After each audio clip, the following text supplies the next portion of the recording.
merveilleux, Dieu nous aime, son amour n'aura pas de fin. Merveilleux, merveilleux, Dieu nous aime, son amour n'aura pas de fin. Bonsoir à tout le monde, je suis Pasteur Koudjo et je parle du centre global d'accueil spirituel situé à Tetegu, à Accra, au Ghana. Ce soir, je vais partager quelque chose avec vous que j'ai nommé Connaître sa vision. Et je vais lire du livre de Habakkuk, chapitre 2, verset 1 à 2.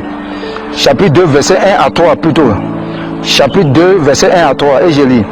Je me placerai en observation et je me tiendrai sur la tour. Et je veillerai pour voir ce qu'il me dira et ce que je répliquerai quand il contestera avec moi. Et l'Éternel me répondit et dit, prends la vision et grave-la sur des tablettes, afin que celui qui le lit puisse courir. Verset 3. Car la vision est encore pour un temps déterminé, et elle parle de la fin et ne mentira pas. Si elle tarde, attends-la, car elle viendra sûrement, elle ne passera pas différée. En cette soirée, je veux savoir quelque chose. Toute personne qui vit sans vision, comme je l'ai dit la fois passée, avec le sujet d'ambition, est vraiment vie sans essence. Alors, en cette soirée, avec l'écriture que nous avons lue de Habakkuk, chapitre 2, verset 1 à 3, je veux que nous écrivions un peu les étapes de comment nous pouvons avoir une vision dans notre vie.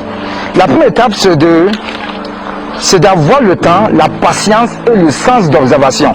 La Bible dit, je me placerai en observation et je me tiendrai sur la tour et je veillerai pour voir ce qu'il me dira et ce que je répliquerai quand il contestera avec moi. Donc il faut tout d'abord avoir un sens d'observation. Un sens d'observation dans la vie. On ne peut pas avoir une vision dans le brouhaha de la vie, dans le désordre de la vie, dans la suppression et dans les choses de la vie. Il faut vraiment avoir un temps en attente devant l'Éternel. Deuxièmement, il faut connaître et entendre la voix de l'Éternel. Il y a plusieurs voix. Il y a souvent notre propre voix qui nous met dans l'erreur. La Bible dit il y a toutes les voix qui semblent être justes au devant de l'homme. Mais au devant de nous, cette voix nous mène à la perdition. Alors il faut connaître et entendre la voix de l'Éternel. Pas la voix des amis, pas la voix des animaux, pas la voix de Satan, pas la voix de n'importe qui, mais la voix de l'Éternel. Troisièmement, il faut savoir transcrire cette voix sur des textes. La Bible dit écris cette parole, cette vision sur des tablettes, en des paroles claires, que quiconque lira cette parole doit courir avec. Donc il faut transcrire la voix de l'Éternel en des textes sensibles à pouvoir mener des gens à lire cette vision et à être part de cette vision. Et dernièrement, il faut se précipiter à réaliser sa vision.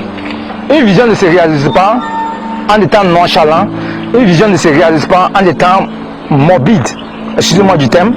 Alors il faut avoir cet esprit-là, à avoir le sens d'observation, le sens d'attente, le sens de patience devant l'Éternel. Et deuxièmement, entendre sa voix et pouvoir transcrire cette voix-là en texte bien pour des gens. Et finalement, quiconque lit cela doit courir avec cette vision. Je vous remercie et je reviendrai encore une fois avec vous. Et merci beaucoup.